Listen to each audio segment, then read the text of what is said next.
Do the Pledge of Allegiance.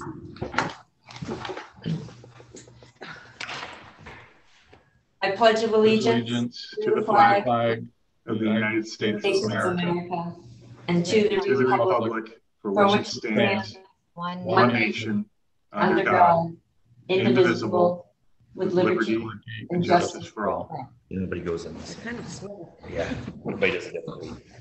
Okay. So review and approve the agenda. There's an addition to the agenda. I am guessing the liquor license. So I sent out two emails. I got another one from Celia later for Franklin's. So that was sent to you as well. So there's two. There are two. Yes. So can we put that right after good stuff? Is everybody okay with that? Sure. I'm fine with it.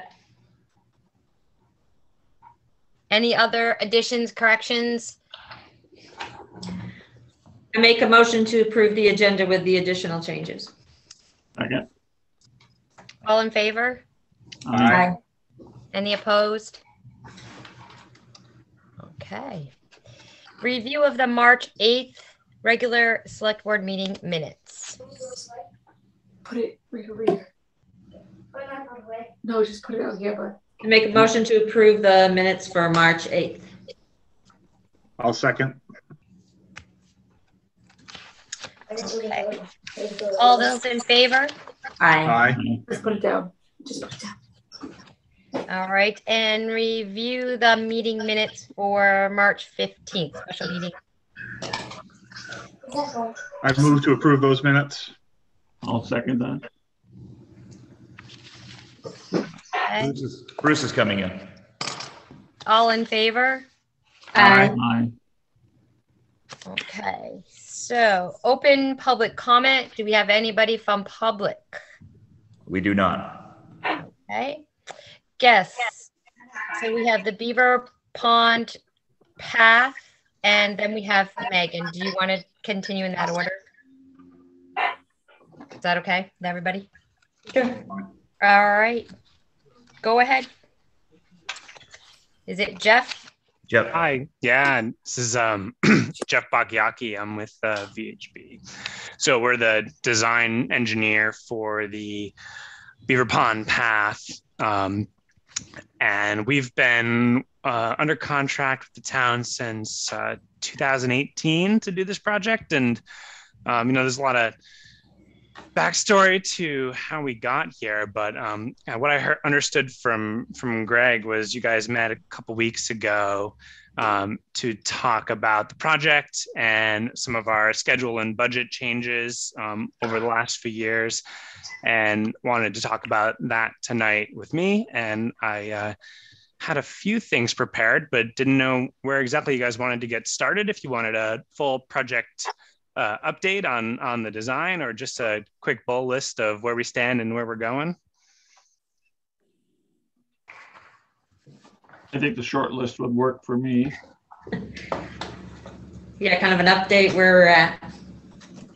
Sure. We were curious about the change through Franklin's property there. Right. Am I able to share my screen with you all? Is that? I can give you guys a quick plan. Yeah, give me just a second to find you. Cool. Lisa, do you see that Phil and Charlotte have joined us? Yeah, and we've got Evan Dietrich coming. I have Phil and Charlotte. I'm sorry, who was the other person? Evan Dietrich. There we go. Okay, thanks. Okay. Evan's with VHB as well, joining me tonight. And in a lovely flower garden, apparently. Hi, folks. Hi. Hi, Evan. Won't let me do it again. That's my spring background, obviously. All right. So Jeff, I'm gonna make you the host. Okay. You shouldn't have to, Greg. There's a share screen. Jeff, if you move your cursor down to the bottom, Yeah. you share screen right in the middle. It says host disabled participant screen sharing okay. when I try to do that. Yeah, I can't. It won't let me share the screen either. That's all right. I'll just make you the host real quick. Do you want to do that? Is that what you wanna That's fine. Yeah, that's fine. I just wanted to kind of give you guys the visual of kind of how things have changed and try to paint the backstory a little bit too of what happened. If you see anybody else come in, just please allow them in. Okay. Yes, we'll do. All right, give me one moment here. So I'm gonna share this whole window. And what I'm sharing right now, tell me if you guys can see that. Yep. Yes.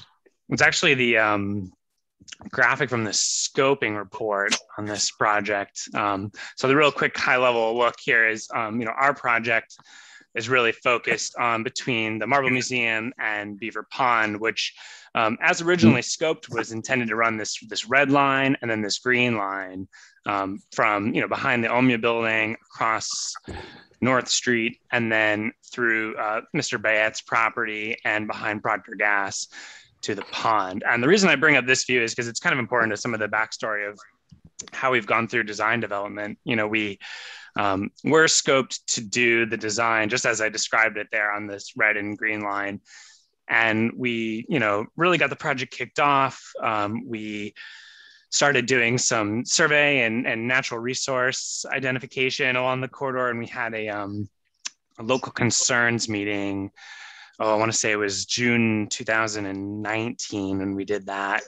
And this was kind of before we got into conceptual design. And it was all along that intent and alignment.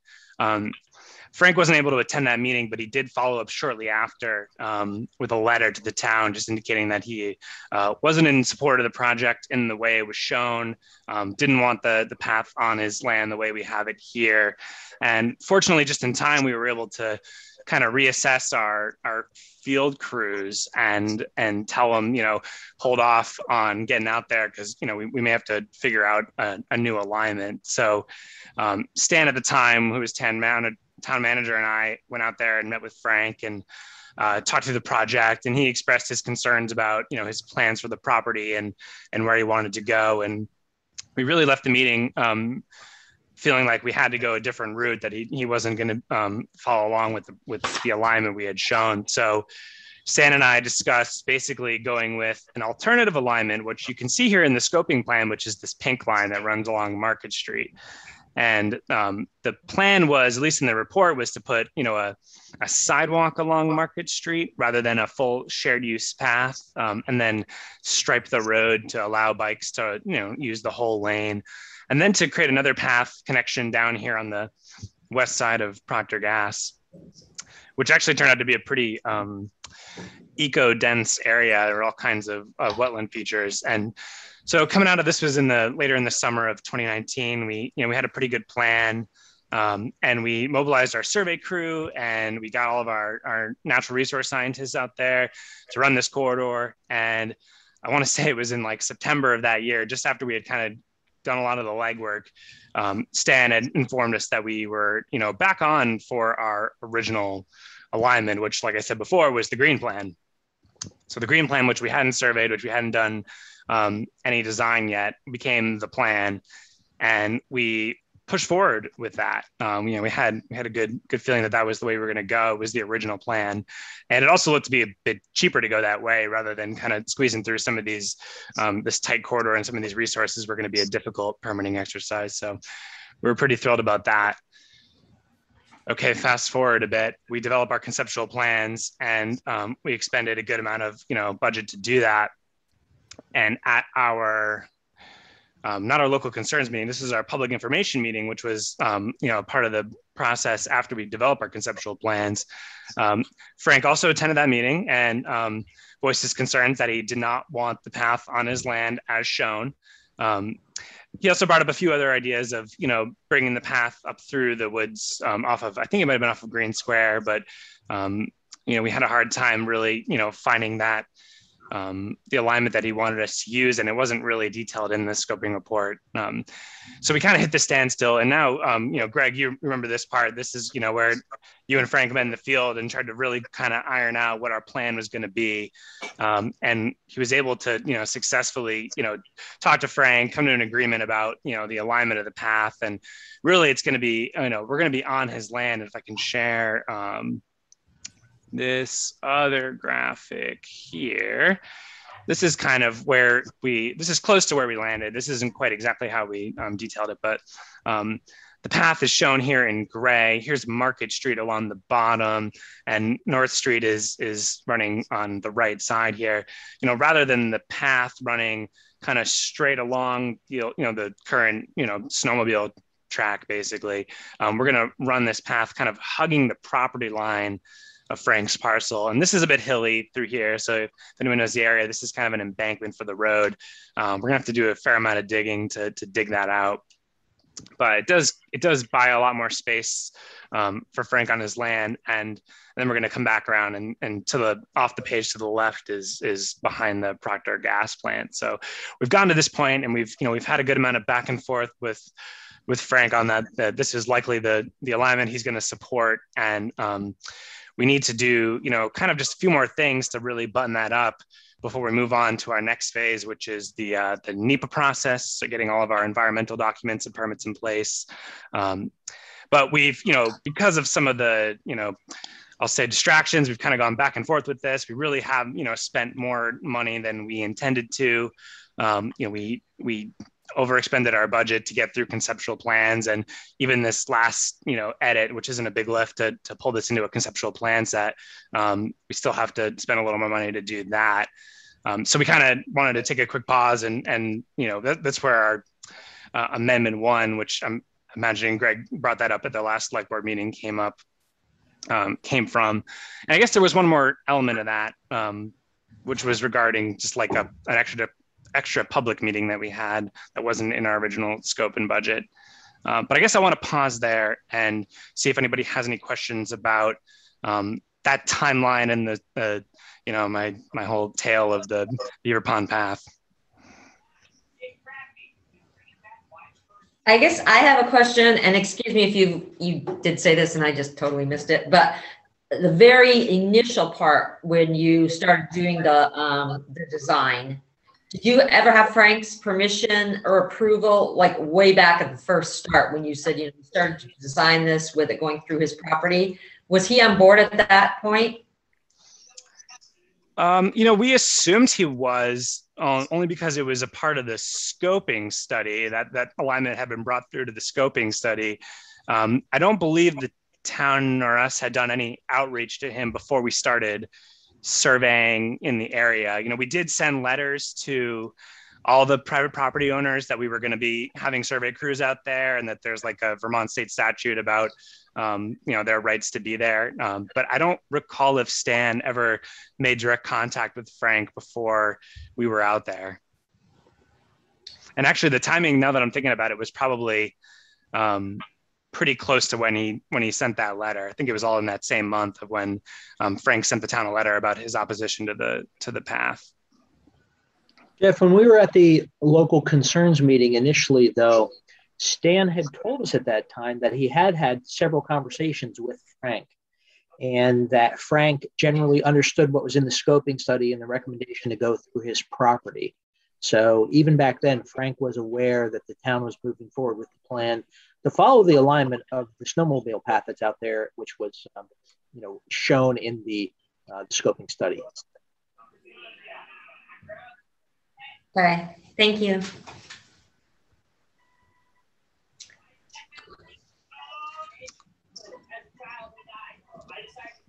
So should we turn to maybe just talk about the financials real quick and see where we stand? Is that yes, okay, everyone?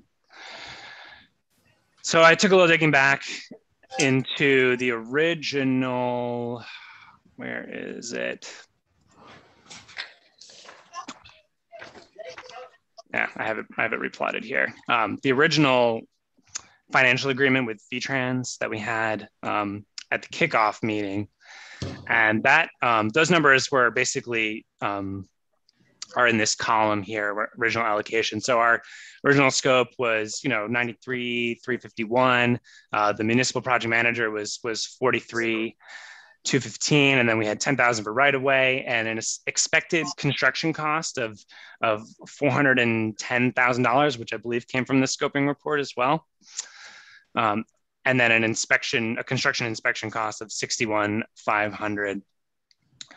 So going into this whole project, you know, we had this town allocation of $123,000 roughly coming off of that, which is about 20% of the $620,000 grant.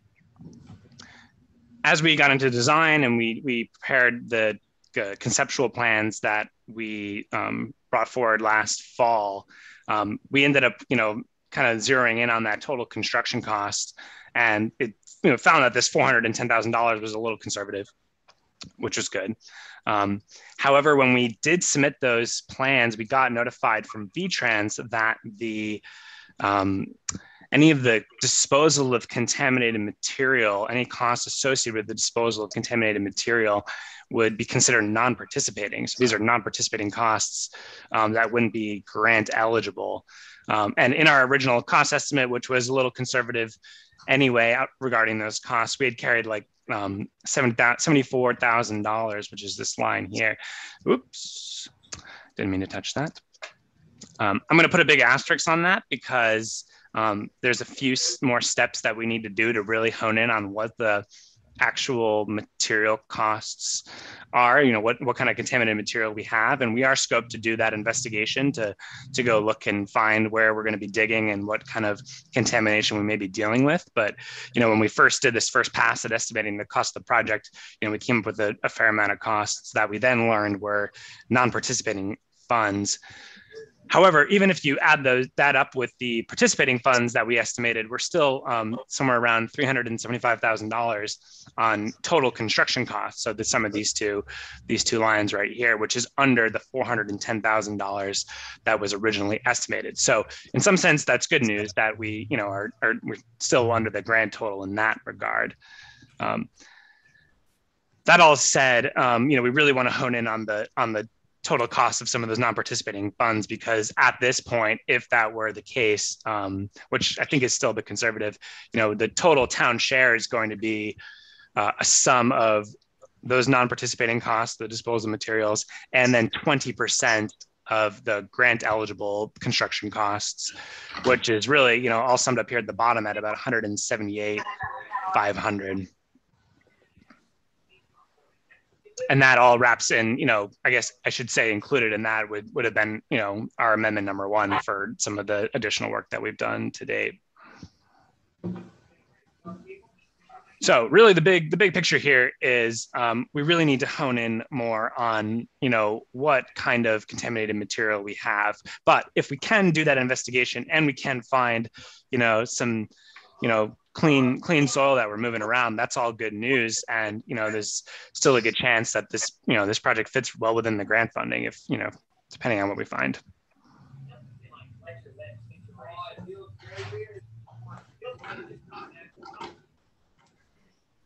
So I guess with that, I would, you know, offer any, you know, if you guys have any questions, or if there's something that I skipped over a little too fast, let me know.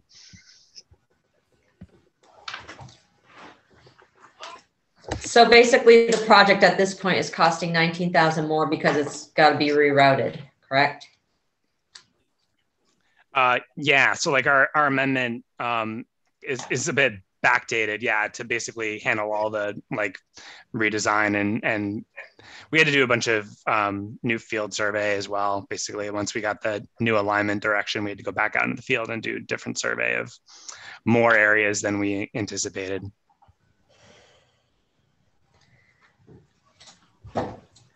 I don't know how anyone else feels, but I just have some concerns that it's costing 19,000 more when I feel like the due diligence wasn't really done up front at the get-go, in terms of, you know, kind of meeting with Frank and saying, Frank, you know, having some agreement with him before we even started a plan. Yeah, an agreement in writing.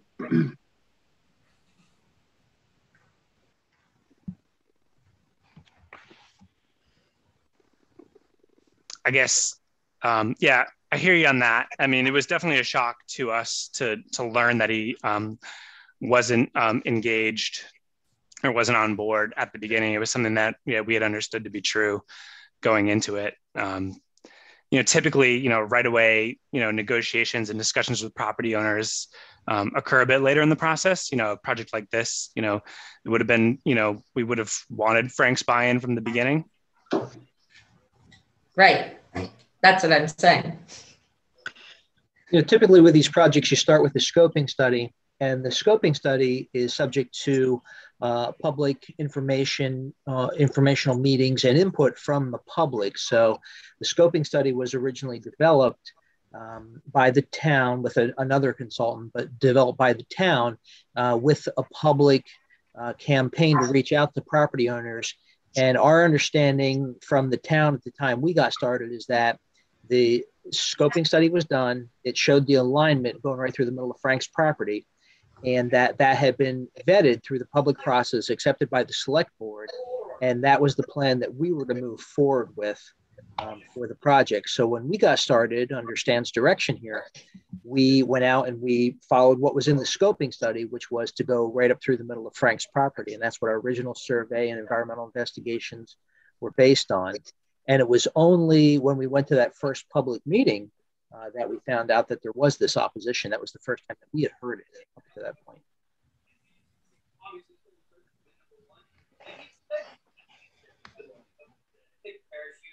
Can I ask what the $32,451, which is the difference minus the $19,519, what that's for? Sorry, what number was that?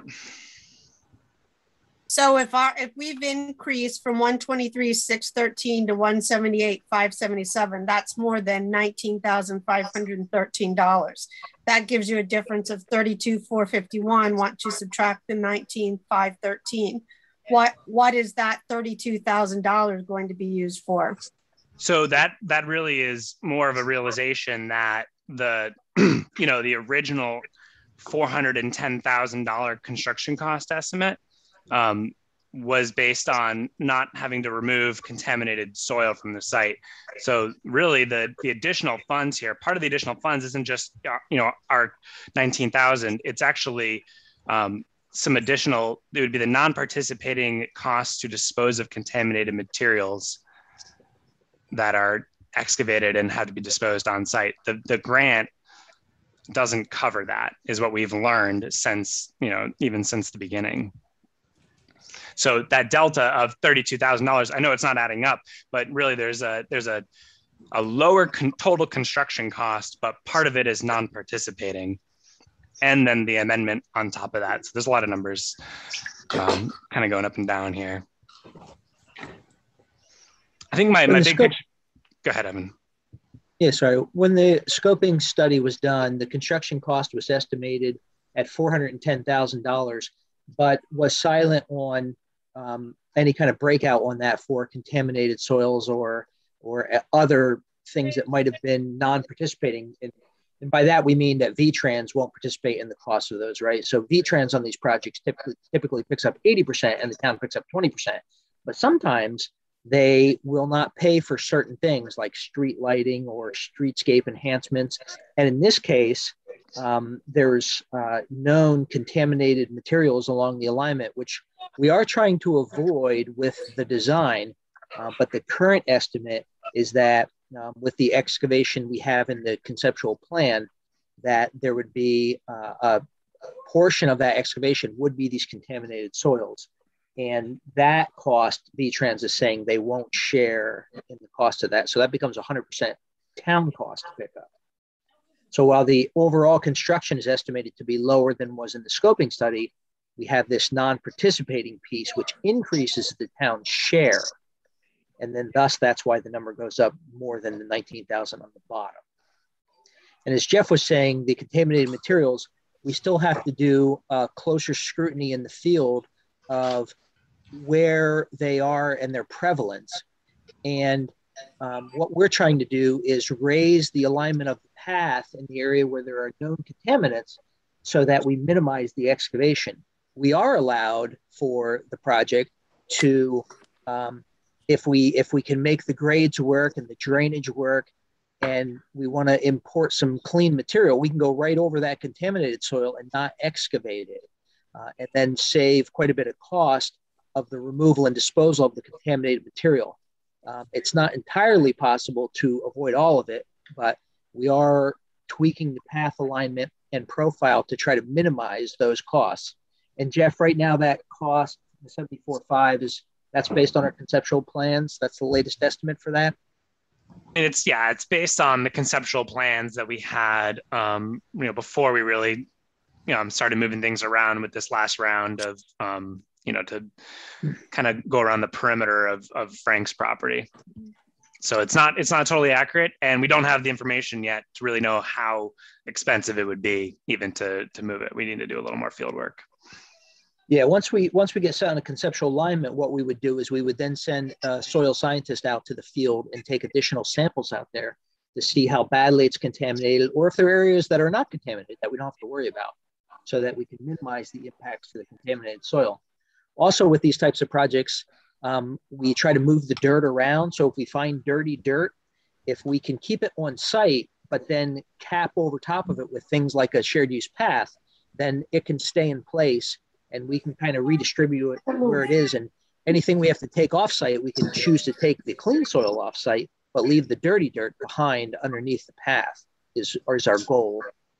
So we're hoping that number comes down, but right now that's the latest information that we have based on the conceptual plans. So there's certain things. Were you going to say something? Oh, no, go ahead. I was just going to echo what Evan was saying, is that, the assumptions we made were based on some of desktop level reviews of what we had already known on the site. So when the alignment changes, some of those assumptions change too, and we'll be able to even further, hone that number. Go ahead. So there's some contaminants that you'd have to remove, and then there's some that can actually just be buried pretty much. Yeah. Would gas be one of those? You mean like gasoline? Yeah, like petroleum. Like gas leakage, yeah. Yeah, so petroleum generally you want to stay away from, and if we can find where that soil is, isolate it, and then put it under the path, it actually doesn't have to leave the project. There's also something in the state of Vermont called the Petroleum Cleanup Fund. I don't know if you folks know about this, but we do this on some projects where if there's known gasoline contaminations, most often from an old fuel station, there's a statewide fund that these polluters have had to contribute to that will pay in part for the cleanup of petroleum contaminated soils. If we find in this case that there are petroleum soils, we could look into that program to see if there's a way that program can help pay for the removal of this dirty dirt that's out there. But that's only if it's petroleum. I'm not sure. I don't recall. It's been a while what exactly is out here, but it's an old rail corridor, an industrial corridor. So I suspect it's not so much gasoline as it is PAHs. But that's something that we'd be looking into in the next step of the project. Okay, so I just have a couple more and then I'll stop. So my concern is that it's already increased by nearly $20,000. And that's on us. If there's contamination, VTrans isn't footing that bill. That's on us. If you come into some contamination that really impacts the route you're going now and have to reroute it, those redesigns are also going to be on us. Correct? That's true. Yeah. So, and we don't have anything signed from Frank, right? Did we do an agreement with him for right away? Or are we just gonna keep going back and forth with him? Well, certainly our goal is not to go back and forth anymore, but it would be nice to get a letter of agreement with Frank that he's on board with this, some sort of memorandum of understanding. Because this money is going through VTrans, their process is that when you have preliminary plans that the town feels good about, and we understand the cost better, especially from things like the contaminated soils, eventually in the process, you develop right-of-way plans where the town then has to go and get signatures on some sort of land agreements with these owners. So sometimes it's temporary construction easements, other times it's permanent easements, like when a path goes right across somebody's property. And only when you get to the right-of-way process in the project development process with VTrans, only when you get to the right-of-way step can you get a signature that says that person agrees to that? Up until that time, and this happens with a lot of communities, you guys wouldn't be the only one, you have owners that can sometimes waffle, and sometimes they'll say, yep, I'm on board with the project, but then when it comes to giving up easements, it can be a different story. So well, I would hate to spend any more time and money on a project that may not happen, and we're going to keep going back and forth on. Yeah, that's absolutely. It seems really kind of crazy to continue to spend money on something when we don't have any kind of agreement or anything with Frank on this. Right. That's why we were pencils down for quite a while on this project to date. When Frank did come out of the woodwork and started talking to the town about don't want this and don't want that, we did put pencils down and waited until we had feedback from the town. And our understanding currently is that Frank is on board with the project.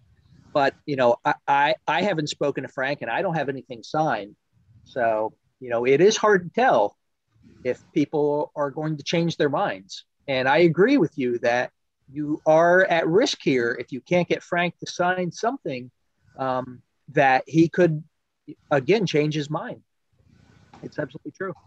And even if he does sign something, what happens if he sells the property and the new owner doesn't want to do it? Yeah.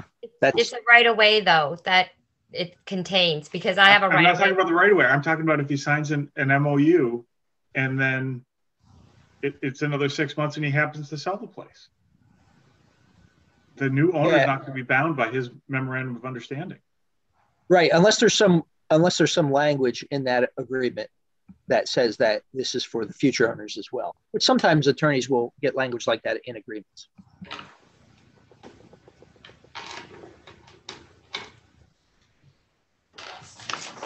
Has Frank come in and talked to you all about the project at all? Has anyone had direct contact with Frank? So Jeff and I met with Frank. Oh, Jeff, what was it, about a month ago? Maybe? I don't think it was me. Was it John? John Ashley? Oh, it was John. Sorry. Yeah. It was John with her. Yes.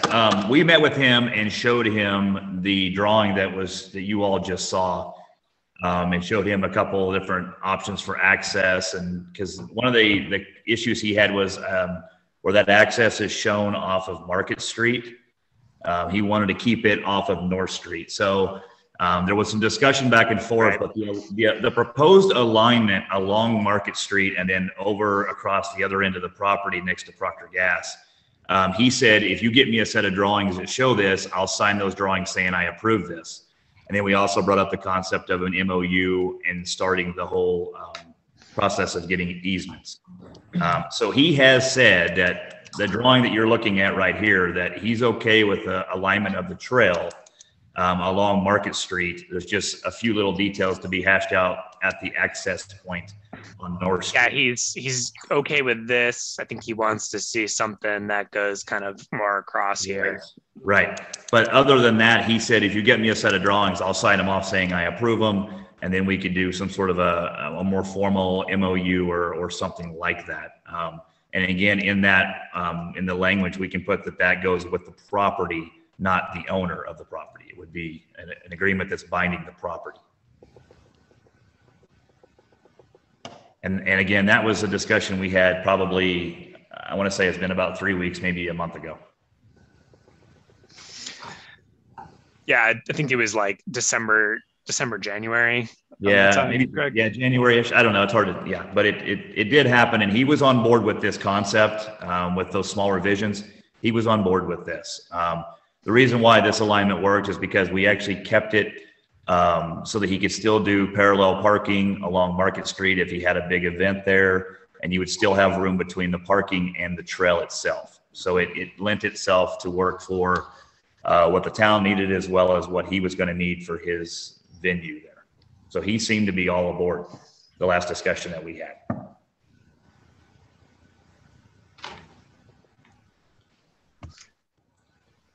Can I just ask what the cost would be for the little changes that he wants? I mean, is that incorporated in the Amendment 1 or any other financial number that you've shown? No, you're correct. It is included in Amendment 1. So we wrote that up to be, what would it cost to get us through this last push of conceptual plans to accommodate his last requests? And then we can get back on track to basically the plan and budget for the project. Yeah, if Frank is comfortable with this and the select board agrees that he's comfortable with it and you decide to move forward with the amendment, we're right back on track to where we had left off when all of this started to change. So we would expect that this would then, we'd be able to pick up the project right where we left off.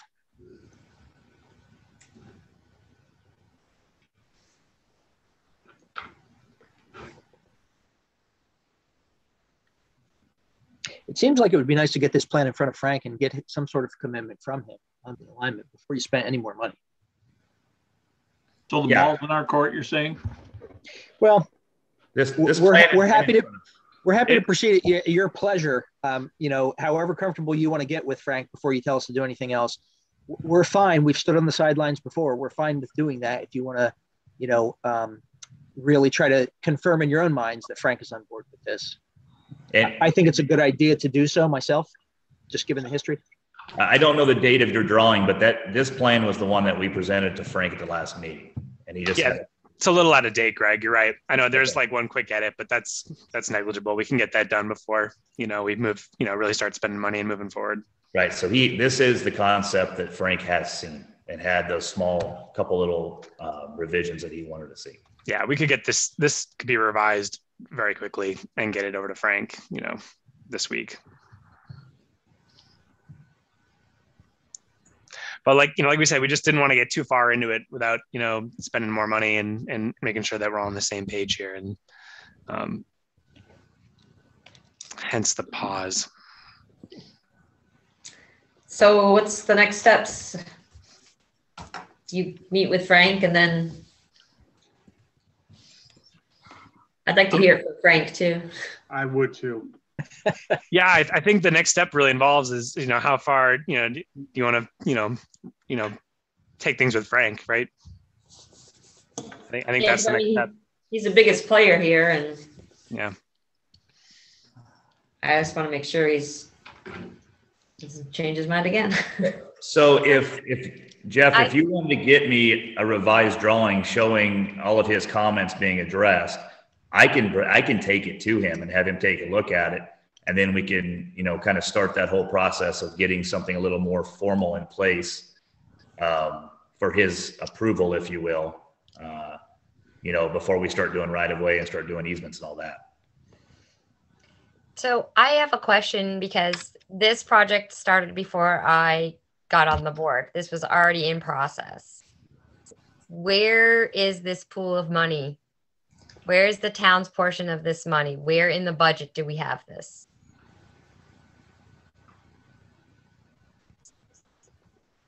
So I'll have to do some research. I don't know. I have Celia sitting next to me. I asked her that question a second ago. Do we have a pool of money sitting somewhere? And she says, I don't think so. So I don't either. Stan has got to have had a plan, and he's got to have had, where this was coming from. I just have to research it and maybe reach out to him and find out what the plan was here. But off the top of my head, I don't know. And again, Celia, there's no pot of money sitting there that she's aware of. Well, then I would like to know that we have that money before we go any further with anything. Because it doesn't make any sense to do anything with Frank or keep going and keep paying people when we don't have this pot of money. Going back to the VTrans process, typically VTrans will not enter into an agreement with the town for your 20% cost share in this case, unless you have on the books that project funded. So I would guess that a couple of years ago, there was money set aside for the project. I would be very, very surprised if that was not the case. Sure. And I think you're probably right. I just have to find out where it is and how much it is and see how we sit. I have it right there. Beaver bond, but. Are you planning any other public meetings on this or? Or are you done with those? I think that was our last public meeting in our scope. Yeah. We did two of those. We did a local concerns meeting, and then we did a public informational meeting last fall. Yeah, we do have one in the budget, and Amendment 1 does show a public meeting. I don't know if that's... So that's really the local concerns meeting that we had back in June of 2019. So we really were only scoped for one meeting. I got you. And we did two. I got you. Okay. So here's my thing too. I don't feel that it is appropriate to change the plans and not involve the public in any aspect, because this is not the original plan. This is like the third plan. That's true. Yeah. And we're happy to do another public meeting, especially if it's virtual. It's not a big deal to pull something together and make a presentation. And how does the rest of the board feel about that? That it's kind of changed? I don't think, my personal opinion is I don't think the public really matters in this respect, because I feel like it's just moving it, south of where originally it was on Frank's property, and that's it. It's still pretty much the same, other than cutting through the middle of his lot and moving it up, further south. Yeah, I've got the presentation we gave back in September right here. And yeah, it's just like you said, we showed the plans, and here it was. And this is the only section that is any different. And, even at this scale, you may not even notice, unless you were Frank. So my other question is, when they're crossing North Street, is there a stop sign on this path? Yeah, bikes will have a stop sign, and cars also have a stop sign. But traditional right of way, like pedestrians have the right of way, obviously, to use the crosswalk when crossing the street. Well, I understand that, but I also understand this 5-way intersection because I go through it every day, and people don't stop now. So I see that as a problem. As like a safety concern for pedestrians and bikes, is that your? Yeah. Yes. Yeah, I mean, we will include like additional signage. The whole crosswalk package comes with a little more attention to pedestrians and bikes. It won't look like it does today. It'll definitely be more attention grabbing than what you would have out there. So yeah, I totally agree. Some people just go through stop signs, and that can be scary. But I think this will look a little bit different and feel a little bit different. Okay. If people use the path, this will actually improve the intersection by having folks driving be more careful going through it, because there's a presence of pedestrians and bicyclists using the path. I'm not sure about that, because there are kids on it all the time, before school and after school, and it doesn't change it. Oh, is that right? Yes. That is an intersection that is a problem in town. So that's just adding to that. So I do have a concern about that and how that will be addressed. Yeah, we looked at a couple options there, Jeff, for how to cross the road. Yeah, we did. I think the option we land on here, this is obviously a little out of date, but won't be very different once we finalize this layout for Frank. But really try to shorten this crossing distance. That was one of our goals here. Keep this as short as possible.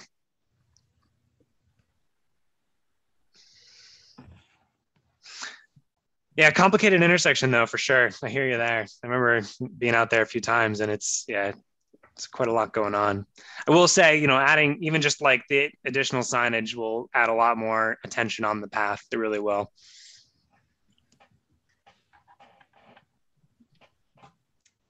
Okay. Are there any more questions?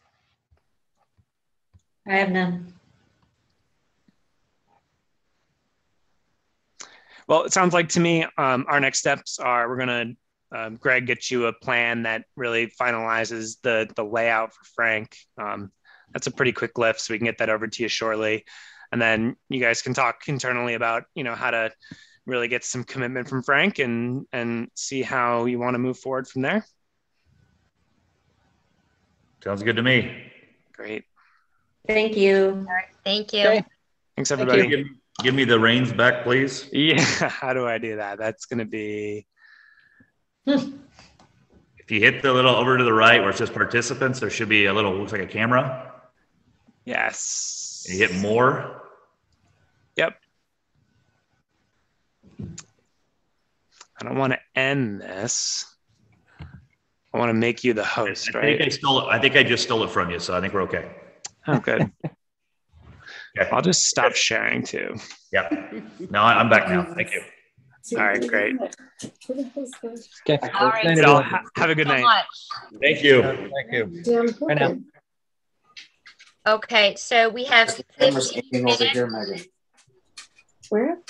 We have 15 minutes before we go into executive. See, I'm still.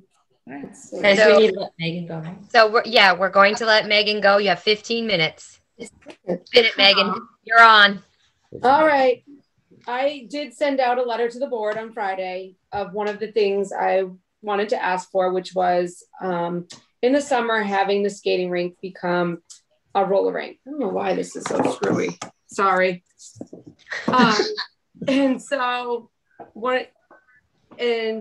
we do it, during the day. We could do it at night, but it's something I think that the town, the kids, the community would really enjoy. And I have Arlen Bloodworth, he does a lot with the kids at the high school. He used to be an old science teacher, and he used to have a roller rink himself back in the day. And he's done the footwork, and he's found skates, roller skates, and ones that are new that are $57 a pair. Or he's also looking into a rink that's closing, and to see what we could get for both.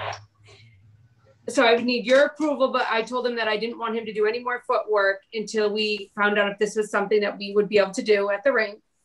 And also the other part of it would be the money part of it. Like if we wanted to buy 100 pairs at $57, it'd be $5,700 that we would need up front. And I don't know that, or we could wait till the Mortimer Proctor Fund. Oh my God. The Mortimer Proctor Fund in July and see if that's something they would cover. But the first things first is we would need approval from the board before we could even look into anything else. I think it's a great idea. Sorry. I'm okay with the idea. The problem I have is the money and where that would come from, because if it's not in your budget currently, we don't have any to give you. Okay. And all right, in my opinion, I think all right. But that doesn't mean that Mortimer Proctor doesn't have that would be the other thing that we could do is get everything ready and see if, in July we could apply for it. And even maybe some of it, we might be able to come up with some of it town-wise, but we're pretty tight, I think, this year. I would just maybe like to explore where we're at maybe in a month or two, because we've had a surplus every year. And of all things, this seems like a great way to spend a part of a surplus. So even if we could contribute a little bit, I think that would be amazing. Or I don't know if you could contribute something, and then, even the Mortimer Proctor Fund, if I put in exactly what we spend, I don't know if it's something they would do, would be reimburse the town after. I don't know if that's something they would do at all. Do you know what I'm saying? You can't do that for MRP. They won't. Okay. They won't reimburse. All right. I didn't know, so I'm glad. So how about Megan? How about a fundraiser? We could do that also. Something that would draw people over there, maybe, and just Yep. Or donations. Yep. And great. I don't know if there's grants, because I know like Governor Scott did huge recreation grants in the state of Vermont. So I don't know if that's something, I haven't looked into it yet, but I know that was it's something he just did a couple months ago for money in the state of Vermont, that maybe it's something we could look into. Because the other thing I was going to ask about is a skate park over there, and to get some ramps and some jumps. And that would be something I would also, if we could do a fundraiser, or the Governor Scott, I know he's doing grants right now, or even the Mortimer Proctor thing, but I just think the rink needs to be used year round. And these are things that the kids in the community would enjoy.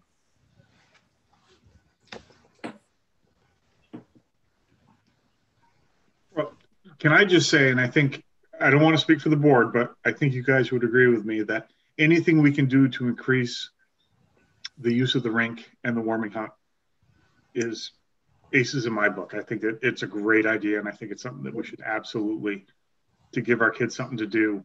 Right. And to be outdoors and to be interactive would be amazing. Yeah. So go ahead. I was just going to make a motion that we approve that you can, go ahead and try to get all this information and see what you can come up with as far as, what it's going to cost you and go from there. But definitely seek out the project and doing these things, I think, in my opinion. Do we need a motion for that, though, for her just to? Just did. I don't know. She's asking for board approval, so I didn't know if we had to. I mean, she can research all, I think, without a motion. But I think part of what she's asking is, will the board support the rink being used as a roller rink? Correct. Well, that's why I thought that's what I had to do. So I told Arlen to put off any more footwork because I didn't want to do something and then it come back and say, nope, the board, because you guys are in charge of the town and I just don't want to do something that you guys may not approve of. I'll second the motion. Yeah. Okay. So the motion on the floor is to approve the rink being used as a roller rink and a skate park in the summer. Is that what the motion is that you want on the floor? Yeah, I think to allow them to do the research and the legwork to kind of come up with, their plan to continue forward doing it, and then they have our support to do so. Okay, so Judy made that motion. Ben seconded that motion. All in favor? Aye. Opposed? Motion carries. You got it, Megan. Thank you. The other question I had is we are having no luck finding lifeguards or a director for the pool. And we, at our rec meeting, we talked about maybe if we could find teenagers and they could get certified. They're doing a class, I think, in May before we would tentatively open in June. And if it's something that the town would support and be able to pay for to have teenagers certified in order to open. Right now, we just have one lifeguard. We have nothing else. And I think it's crucial to the town that the pool open.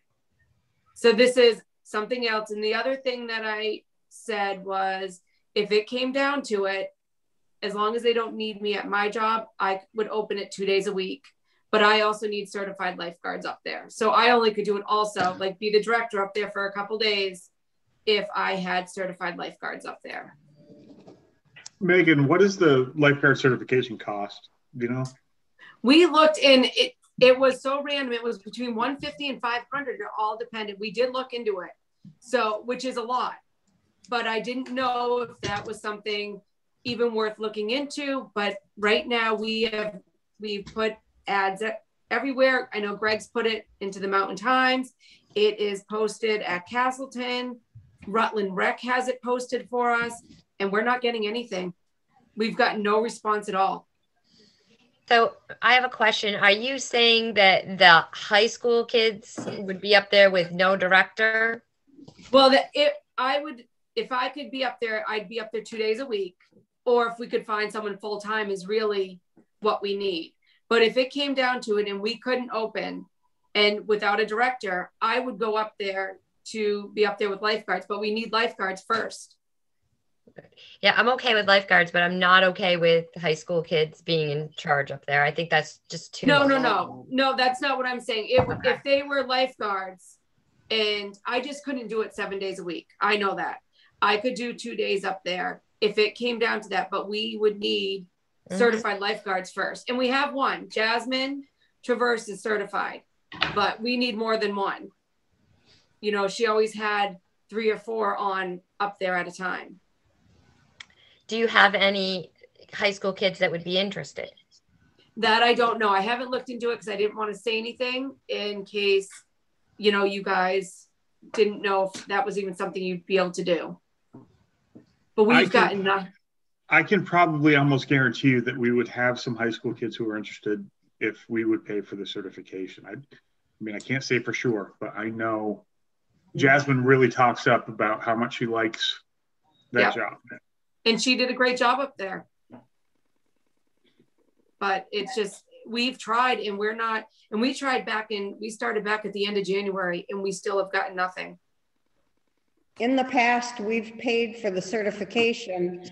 The way we did it was we reimbursed them half up front, and if they stayed for the whole summer, we paid them the other half. Good idea. Yep. So that's what we've done in the past. So we basically paid for it, just not all up front. Up front. So we budgeted for the full opening, being open full time. So if that is not the case, there will be some savings there as well. So here's my other question. If we change that from director to pool attendant, perhaps, because they don't really have to do anything. They're just sitting up there supervising, right? They're not they do the schedule. I mean, it's a pretty big job. Yeah. And then with COVID right now, it was so much more that had to be done. Like those bathrooms, they were cleaning them every 15 minutes. And it wasn't the lifeguards, it was the director. So there's, the lifeguards are always in the chair and they're always switching out. But the Tammy and Heidi were always up there, watching the lifeguards, making sure they were doing what they were doing. There's a lot of kids out there that go up unsupervised because they behave, but you also need to be watching them at all times. So what we did, Carrie, when the rec department, basically the committee, is we basically decided that, rather than look for a director who is also a, certified lifeguard and has all these other credentials, what we're looking for is basically an adult supervisor who's going to supervise the lifeguards and do the administrative piece of it, as well as, and that might draw or actually get more people interested or able, I guess, to do it. Lisa has her hand up. Lisa, did you have a question?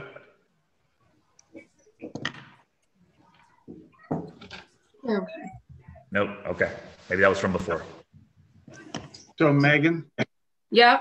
If it's okay, I'm going to give you a call because I know somebody who might be interested in the manager position. Okay. Absolutely. We're looking. So if you guys hear of anything, I know we have, 2 months that we really need to, 2.5 months to get stuff set in stone. If you hear of anything, know of anyone, I can't guarantee have my summers be at the pool because they also need me at my own job. Yeah. But if it came down to it, I absolutely would do it to help out 2 days out of the week. But if we could get a full-time person so that it's open 7 days a week again, that would be ideal. I'll give you a call after this meeting. Okay. And what about Tapestry? Does Tapestry pay to go to the pool? They do not pay. And that's the days that it's the busiest is when they're there. So maybe that's something we need to think about. Yep.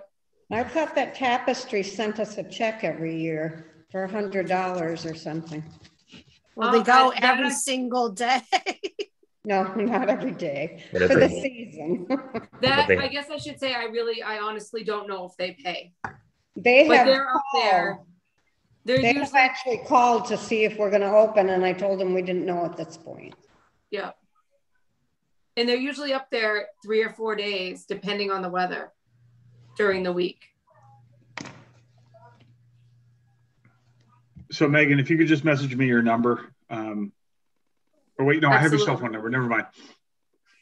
Yeah, absolutely. But that's all I had. And I appreciate you guys' support. Thank you, Megan. Thank you. Bye. Bye. Thank you. So Mr. George is here now for 7 o'clock. Hi, Alan. All right. So this is executive session, correct? Yes. Yes. So we need a motion to go into executive session for legal matters with counsel.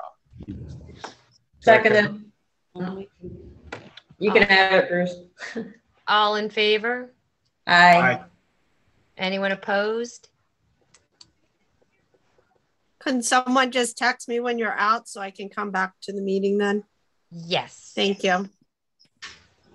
Thanks, Lisa. Okay, I think it's just us. Looks like it. We are. Okay, I'm recording again.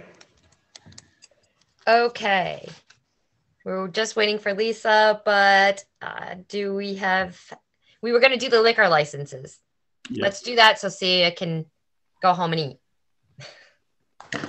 Okay, I got, no, she's here for some other stuff later on anyway, but there's Lisa. Okay. Lisa's back. I need to turn lights on. I can't even see my agenda anymore. All right, so liquor licenses. Let's do that. Is it just Franklin's and what else is there? Street Market. West Street Market too? Okay. Yeah. Can we do them as one or do we need to separate them? I would like to separate them, please. Okay, sure. So which one is first? Franklin's? Let's do Franklin's. Sure. We had any problems in the past year with Franklin's? Not that I'm aware I'm of. aware of, no. I make a motion to approve Franklin's liquor license. I'll second that. Do you want everybody's signature on it? I need at least 3. Okay. All right, all in favor? Aye. Any opposed? And besides myself, Judy, can you stop in and sign the liquor license and then one other person? I need 3. Sure. At least 3. I can. At least 3. Okay. Well, if it's myself and Judy, we need one other person, so. Okay. I Okay, can. And so you can. all right. So now for the West Street Market liquor license. Okay, on West Street. So just for the record, I'm going to abstain because I'm related to the owner. Okay. I make a motion to approve West Street Market's liquor license. I need a second. Bruce did. Okay. All right, all in favor? Aye. Any opposed? All right, motion carries. I'll be in tomorrow to sign. Okay. All right, good stuff. Besides the 60 wonderful today. weather. What was that, Ben? It was 60 today. The weather is good stuff. It is in my book, yes. All right. Isn't there some, Lisa, what's going on with sports at the high school level? Anything great? Both our varsity men and women will be going on to semifinals for basketball, and also within Corey Valley, so will West Rutland for their men and women. So it's good to be in Corey Valley. Wow. It's awesome. That's awesome. Thank you. Okay, so we'll skip right over to the highway department and the Gorham Bridge graffiti. Yeah, so I don't know if you all heard, but last week somebody tagged our side of the bridge with some graffiti. The sheriff went out and took some pictures and made a report on it, and then I had the guys go out and take it off. So it's been removed. I really doubt they're going to find who did it, but if they do, we've got a cost estimate or the cost to the sheriff. So they, you know, if they find somebody, there'll be some reimbursement coming back. But odds are we're not going to find it. It does look pretty natural the way they covered it up. It actually did. They washed it off. That's the natural color of the wood. That's awesome. The whole bridge, if they looked like that, it would be really nice. Yeah. Yeah. I got a couple little things that came up that I'd like to share, just highway related. Paul and Nick are both out. They're going to be out for probably the majority of the week. They have both had close calls with COVID. Both Paul and Nick have had not their immediate family member, but somebody their family member works with have tested positive for COVID. So we've got them on the the stay home until they get the person who was in direct contact with the person who had COVID until they get tested. If they come back negative, then they'll come back to work. So that's secondary contact. It's secondary contact. But I wanted to sort of be on the safe side. We've, with winter over and all that, it's a little slower. One of them had a child, I think, that was in the grade school that is being tested. The other had their spouse was around somebody directly, was working with somebody who has tested positive as well. So we're kind of erring on the side of caution with this so that we don't make a bigger issue out of it. Hopefully it won't be more than a couple days and we'll get the negative test back, and they'll be back to work. The other thing I wanted to talk with you about was I talked with John a little bit today, and we were trying to come up with a concept of how to get a little bit more out of our guys and increase efficiency and, all those kind of things. And one of the concepts was to go to a 4 10-hour day during the summertime. The kind of work that we do takes a lot of prep time, and it's a lot of mobilization of equipment. And then you have to go back and drop the equipment off. So there's a lot of sort of preparation time involved. And Charlotte and Phil are coming back. And when you do that on an 8-hour day, it seems like, you kind of get prepped and get everything on site, and you get going, and all of a sudden it's kind of time to go. And this could be for anything. This could be for just a routine type stuff as well. But the idea was to possibly during the summertime go to a 10-hour day so that, the guys could get in a little bit earlier, could get going on these projects and really focus on these projects or on whatever they're doing. And then have a little bit more time, a few more hours during the day to get this stuff done. The other nice thing about it is when you don't have anybody in the garage or anybody driving the equipment that Friday, there's always some savings there as well. As far as being on call, John said, he's still going to be on call on Friday to do the rounds. He'll still do the rounds on the Fridays for the water sewer department. But anyway, just something I wanted to bring up. The thought was to do it maybe, I don't know yet, how far we would go. I know when I was in another town, we did this summertime. We did 10-hour days, and we went until, I believe, the 1st of October, I think, until maybe around April or May, something like that. I haven't really established exactly when, but I just wanted to run it by you and see if it was a concept that you thought maybe might have a little bit of merit to it.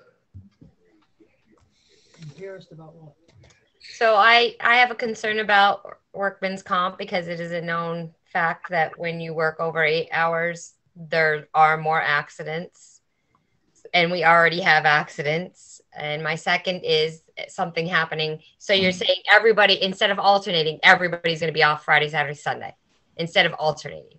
Right. Everybody would be off other than John would come in and do the rounds for water sewer. So if anything were to happen on a Friday, that would be overtime all day. Yeah. What does everybody else think? We have done this in the past, and if memory serves, we split the crew, and some work Monday through Thursday, and the other half of the crew work Tuesday through Friday. So I think that makes more sense. I'd hate to have nobody around on a weekday. Well, we can, if that's what you'd like to do, I think we can make that happen. And we've got, I can get with John, and we can do 10-hour days, and we'll just do it on a 5-day rotation type of thing. We can make that happen if it's something that you're open to. That makes more sense to me. Yeah. I'm fine with that. Yeah. Okay. All right. Thank you. That's all I have for the highway department.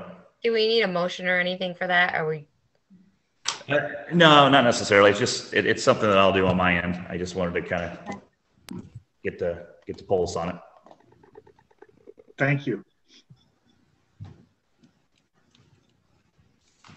Anything else for highway? No. Okay.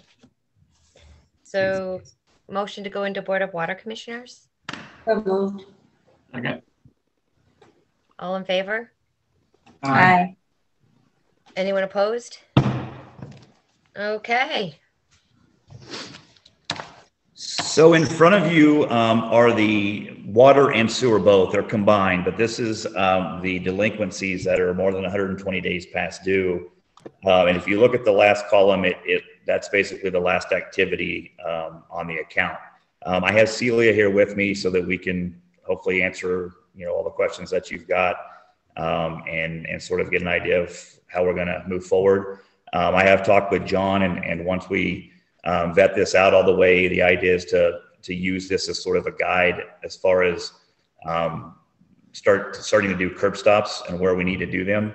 Of course, the accounts that have the high balances that have very little activity are the ones that I think we need to look at, putting a curb stop so that we can shut that water off. So anyway, here's sort of the activity that's we've seen over the last few years, really.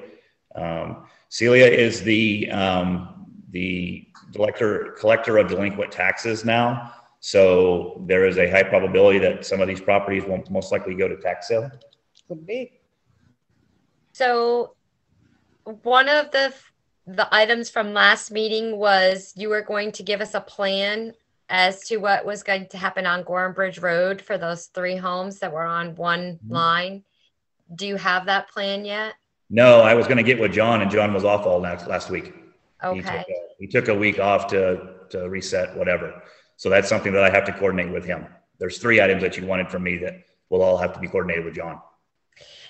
All right. And then I suggest we take the top 10, let John look at them. If there's curb stops, easy shut-offs, we do them, and we get his suggestion on what to do with the ones that aren't easy shut-offs here.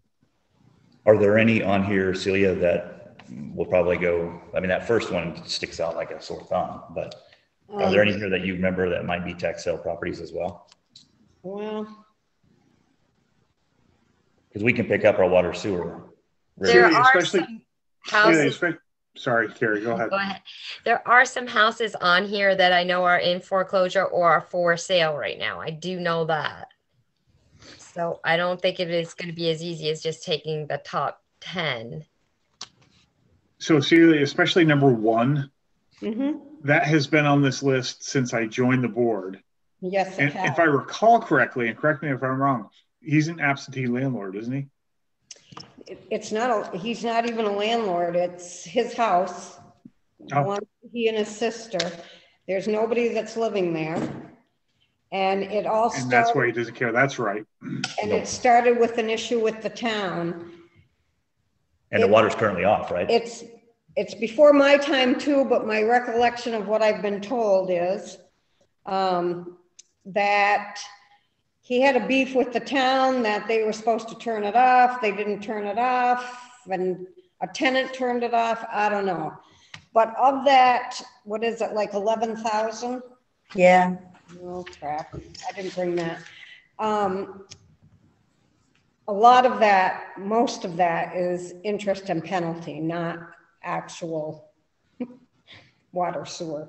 But I think that's why it's always been ignored, because nobody really knows what happened or why it happened. And I can't honestly speak to why it's been ignored, because it's way before my time. Okay. So we need a tax sale. Yeah. The thing is, he pays his real estate taxes. I do know that his house is owned by he and his sister, and I do know that his sister has just taken him to court. So if nothing else, there's a lien on the house for when it is sold. Absolutely. The lien is automatic for water. So that we would recoup that money. Yes. Yeah. Okay, thank you. Because the water is already off, right? That's my understanding. Back when they had the original issue, it was shut off and stayed off. That's my understanding, that it was shut off inside. But can we confirm that it was shut off from the curb stop too?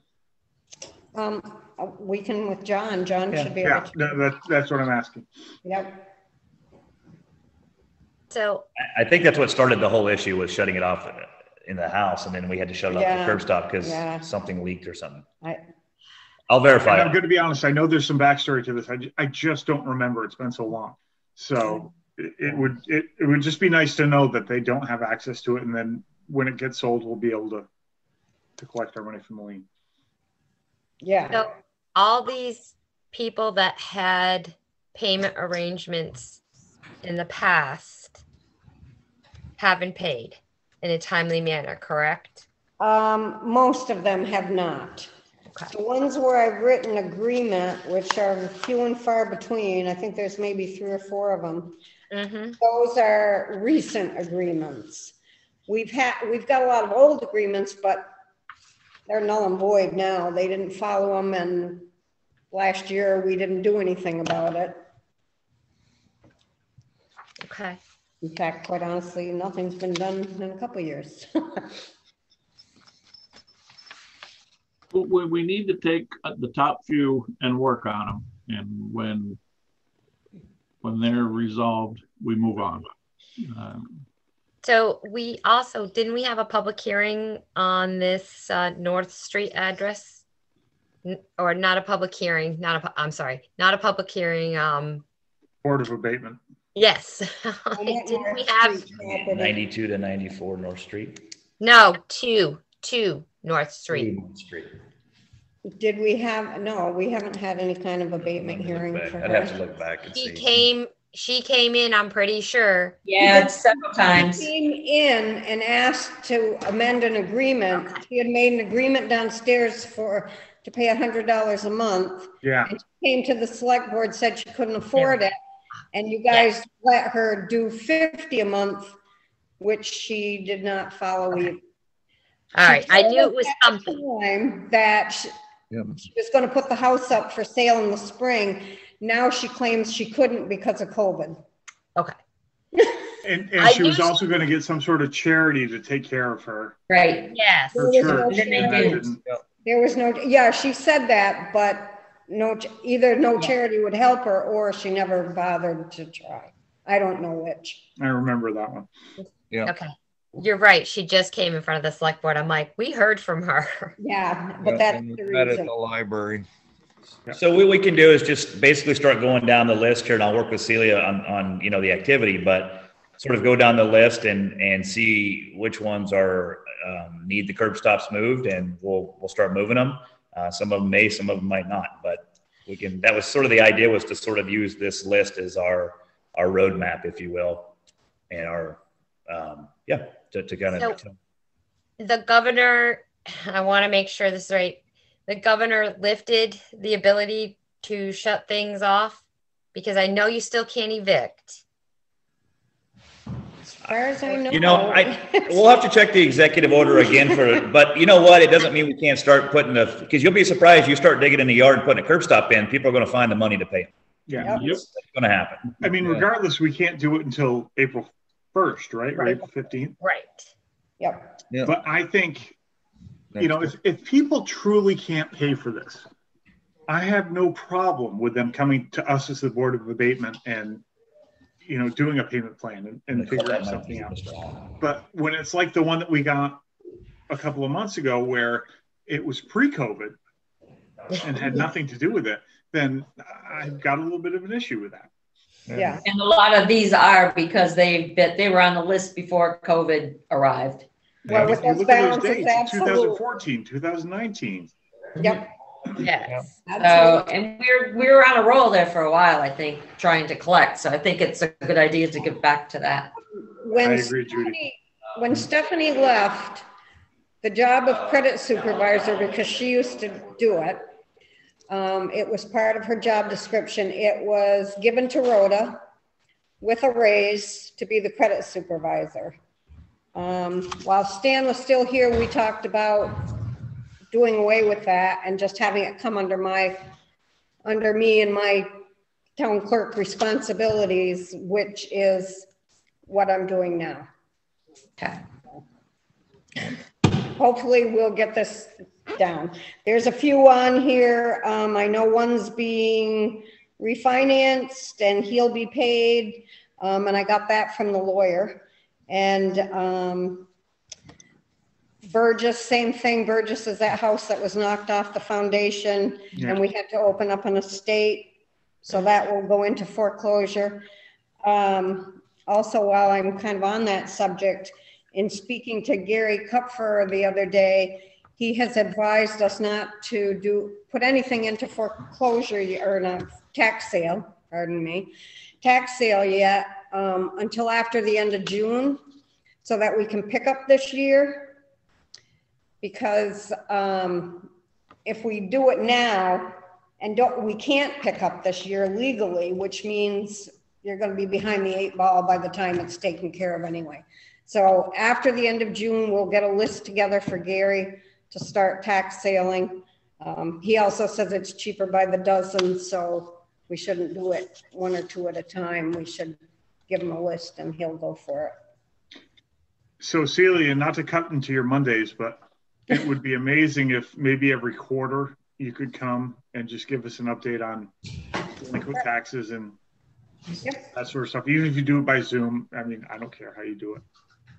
But, not a problem.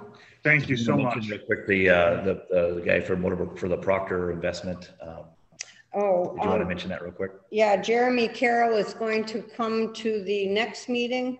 When is it? April? I think it's the 12th. It's the first meeting in April. Whatever that is, to discuss. By then, the last CD will have come due, and so there'll be about 42,000.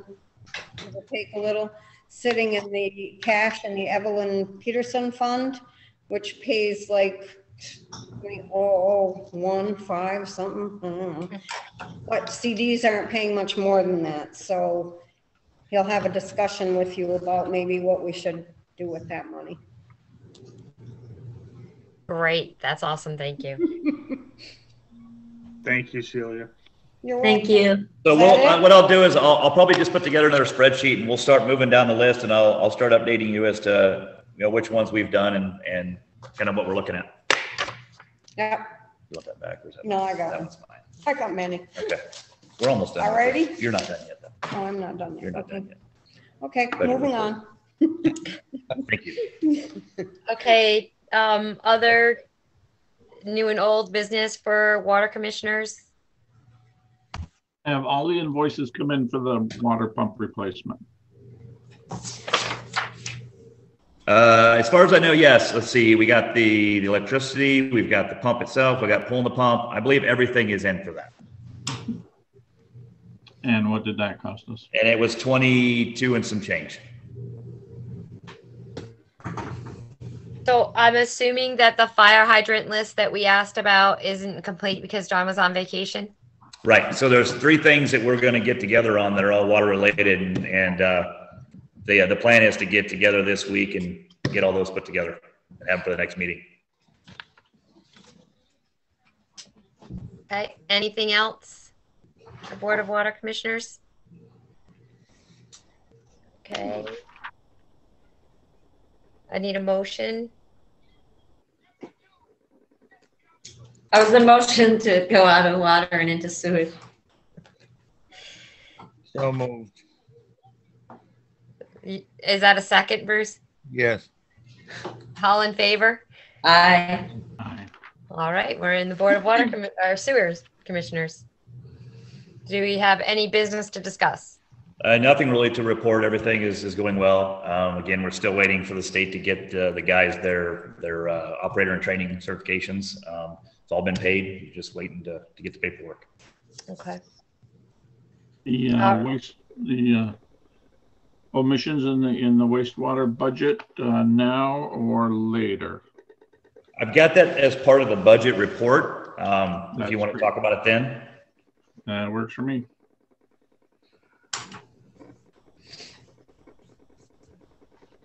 All right. Any other business?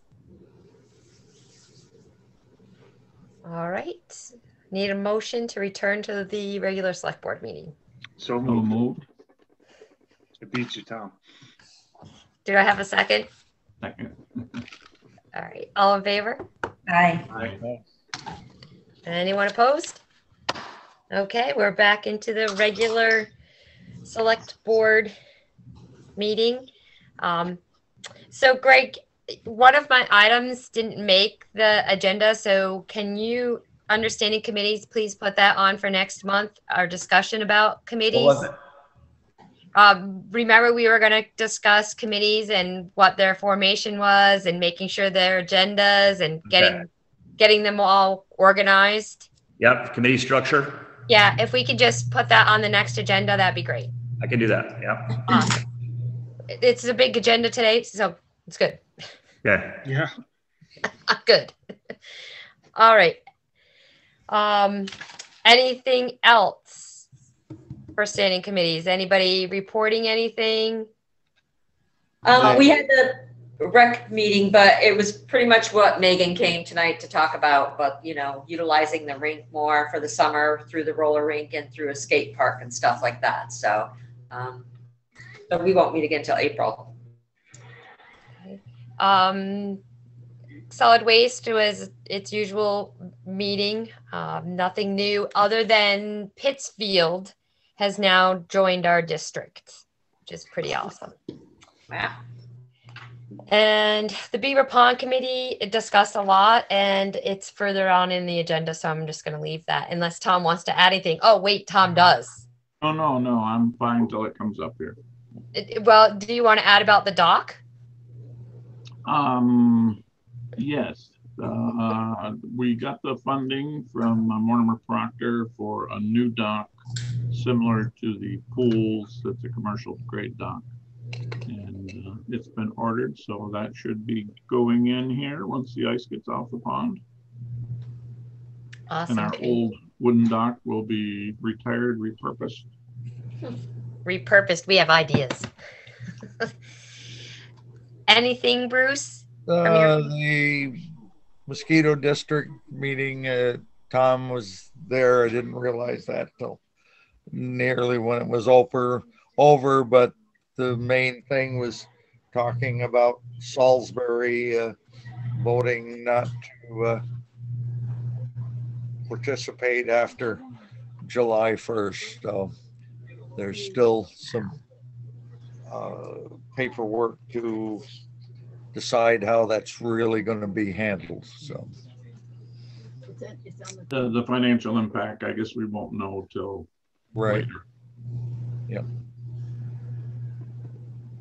All right. Any other committee news? The Transportation Council meeting is Thursday night, and that's the big thing is the selection of projects to recommend to AOT. Okay. Anyone else? This isn't related, but I just got off the phone with Alan George. He said he's having internet problems. If there's anything else we need from him, let me know and I'll email back to him. Okay. Thanks. Yeah. Wondered where he went. We can't afford it. Can't afford it. All right. So review bills and sign select board orders. Does anybody have any questions? I just have two questions. Just clarification questions. One of them is the blue Medicare. Is that, I see there's 1, 2, 3, there's 4. 4. Is it 4 employees? It's for me, my husband, Rhoda, and her husband. That's and it. They all have to go separate to Blue Cross Blue Shield or they get screwed up. So. I was just trying to figure out how we got to 4. Okay. That makes sense. It's our supplemental policy. Yes. I knew that part. I just didn't know how we got to 4. And then the other question I had was, did something happen at the rink? Like there's checks to, where is that? 5 kids that helped at the rink. Okay. Yeah, that was what we actually talked about that at the last meeting, and then I went to the rec committee, and they said the same thing. You guys had asked me to go to the rec committee and see if they were okay with that money, and they were fine with it, so we cut those checks. Oh, yeah. Okay, and that's out of their budget, correct? Yep. Yeah. Those are my only questions. Anyone else? No.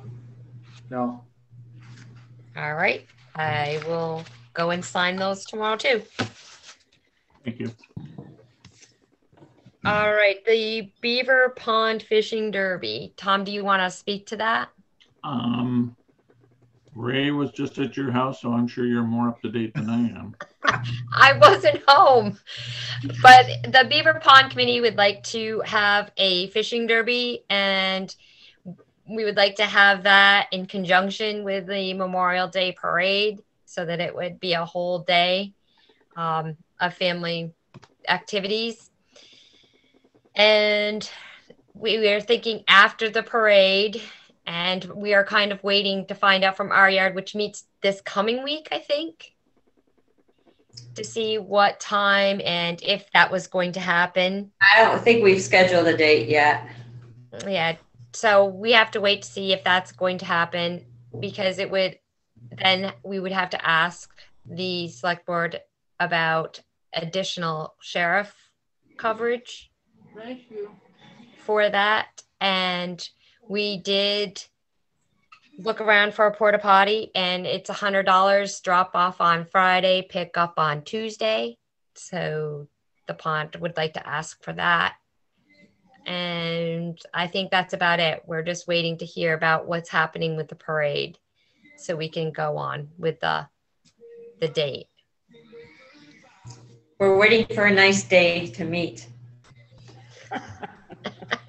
So we can meet outdoors. It'll be sunny and warm.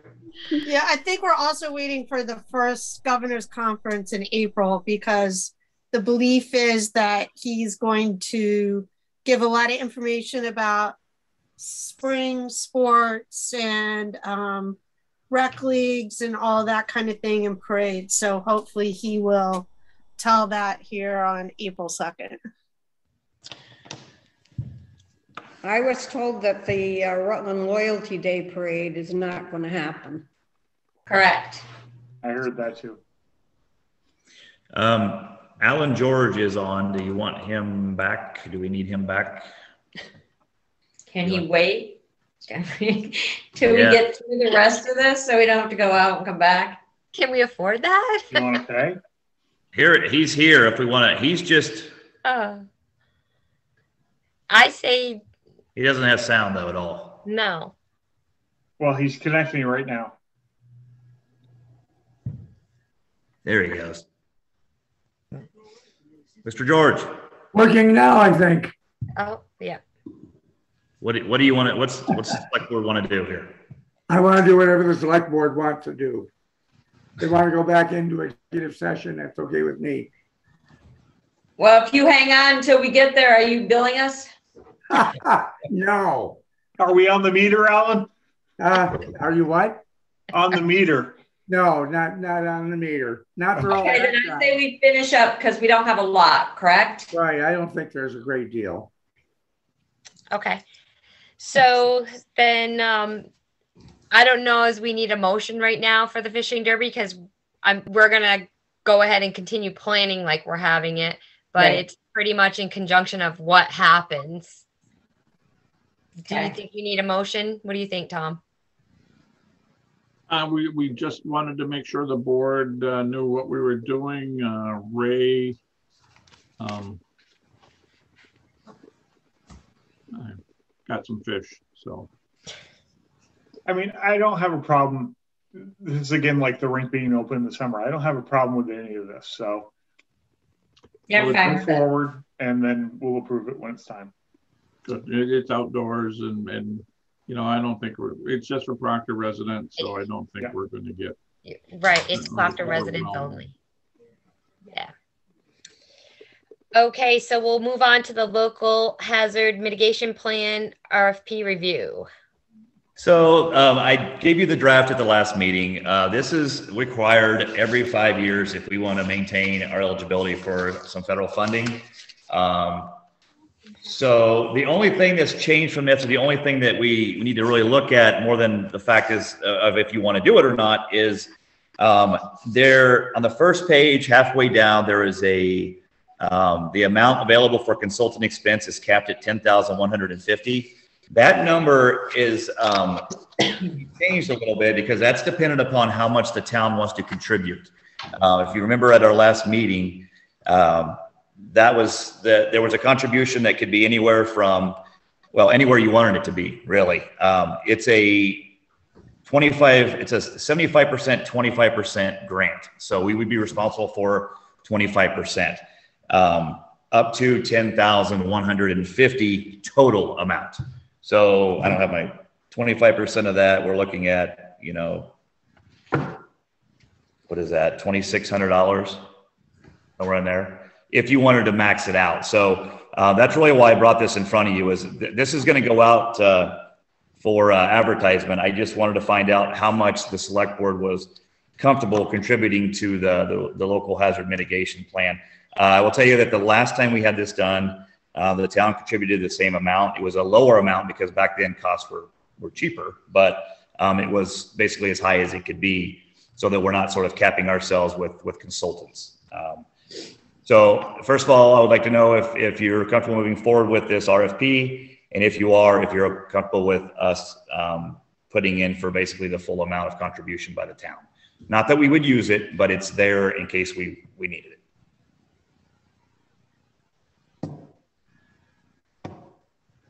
Anybody? What do you want to say, board? Is everybody comfortable with it? I'm good. Yeah. Me too. To $2,600. Yeah. All right. Okay, so I will get it advertised. Most logically, it'll probably be the Rutland Regional Planning Commission that will win. But we'll get it advertised and we'll start moving forward on it.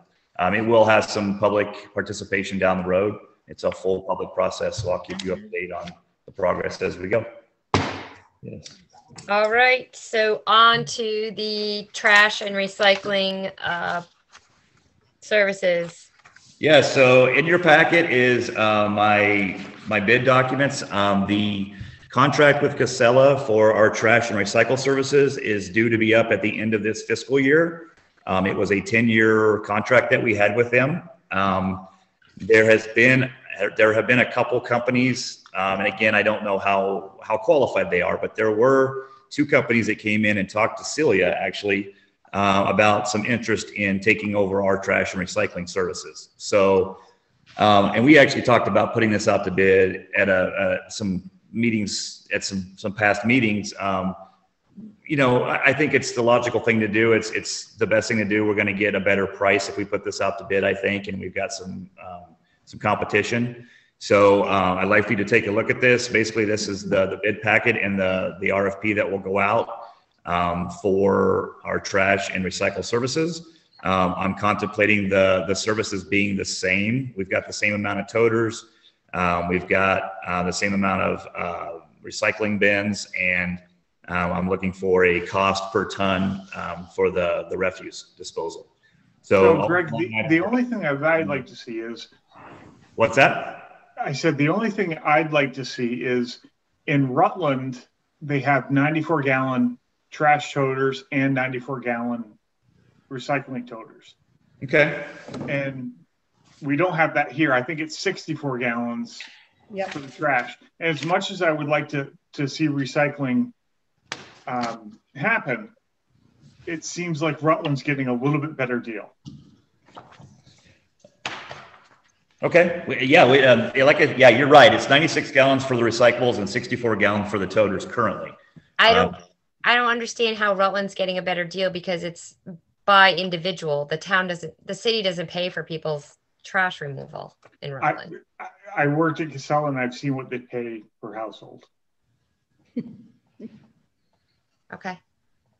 Do they pick trash up there though every 2 weeks? They do trash every week and recycling every 2 weeks. So just like here? Yeah. But there are some of their areas that they do recycling every week instead of every 2 weeks. So I'm just saying, I just want to see what our options are. So would you like me to, again, right now we've got 96 gallon toters for recyclables and we've got 64 gallon for the refuse. Do you want me to bump that up to the 96 gallon, or we can even do an add alternate as well and do both of them? It'd just be nice to see both. Yeah, we could ask to do both if you'd like to do that. If we require, if Casella gets a bid and we require him to pick up all the waste containers and supply new ones, that's certainly going to be expensive. But again, that's just why I want to see the price. I mean, if it's more expensive, then no. But good. So I can do it with an alternate in there with a 64 gallon or a 96 gallon. We'll have them do both. We'll price them both. The other big thing. That's what I would love to see. Okay. Yeah. Is everybody okay with that? I'll do that. Fine with me. Okay. The other thing and the big item is the contract term, the 10-year term. Is that something that everybody's comfortable with? My gut tells me that's probably Casella did that because there's so much front end capital expense in buying the trash cans and all that they wanted a guaranteed 10-year contract. I don't see waste getting any cheaper to get rid of. So the longer the contract, the better, I figure. Yeah, let's lock it in. So 10-year, everybody's okay with 10 years? Yes. Okay. It's a lifetime. 10 years is nothing. Gone. Speak for yourself. It's all relative, right? Gone. Where did it go? We don't know. Or just you wait. So I don't know. It goes fast. Those are the big items that I needed to have answered. Really, was that the term and the other one. So. Okay. So the next item is the resolution to adopt the employee policy amendment. Yep. So at the last meeting, I thought I had got this into the packet and apparently it wasn't. This is just something that should have been done when I changed the insurance. I don't know if you remember, but it used to say Blue Cross Blue Shield.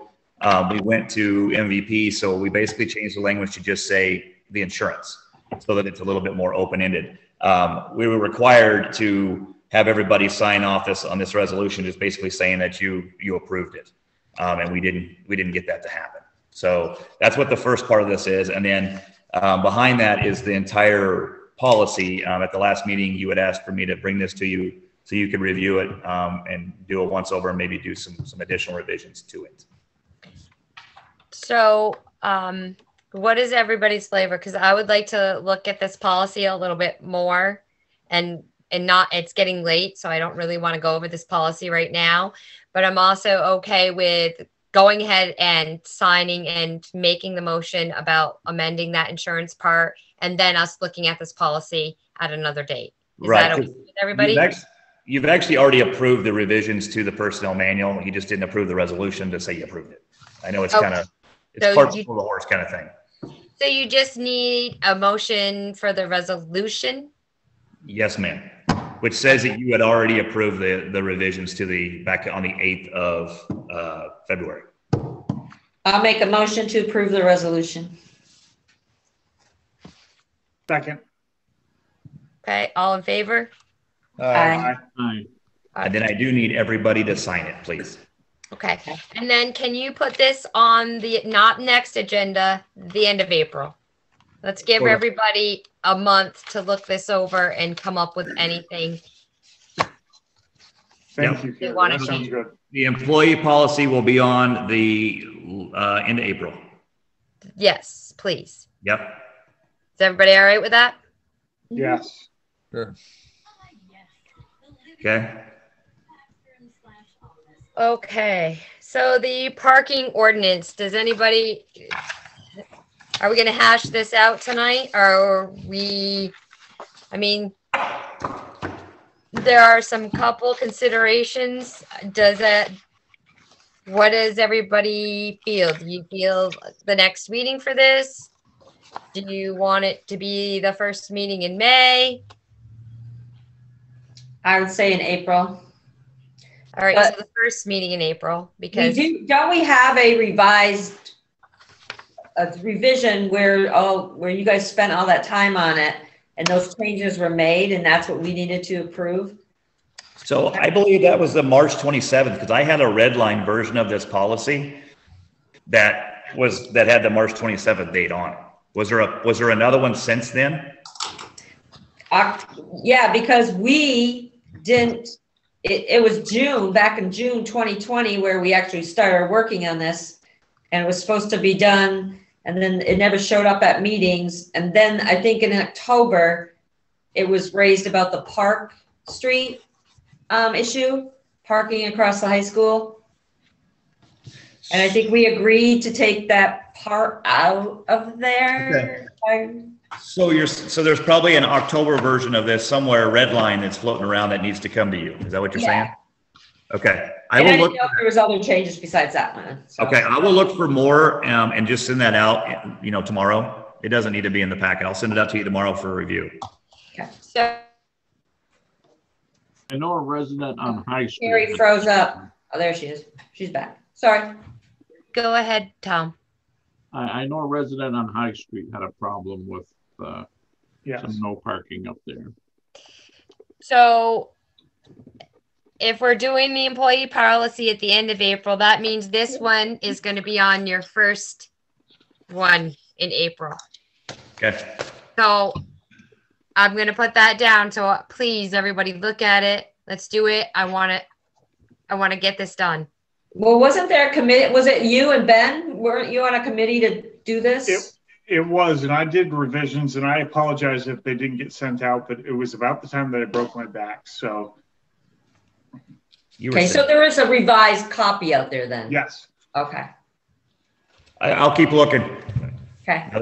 Sort of have a date. Greg, I'll look too, because that might have been my ball that was dropped because a lot of stuff was going on back then. Okay, let's see. If you could find something, Ben, just send it to me and I'll forward it on for everybody to review. Sure thing. Thank you. Okay, so that's going to be on the agenda for our next meeting. Yes. And can you put that not under the highway department, but after the highway department and not at the end of the meeting? So we do that. Please. Yep. All right. Technical needs for our select board meetings. So this was really in here. I know Judy, at our last discussion, we had talked about with Ben and Bruce and everybody about going back to in person, but there was some logistical issues and some technical issues that we might have to run through. And I know Judy, you had talked about maybe looking and seeing if you could find some of the hardware.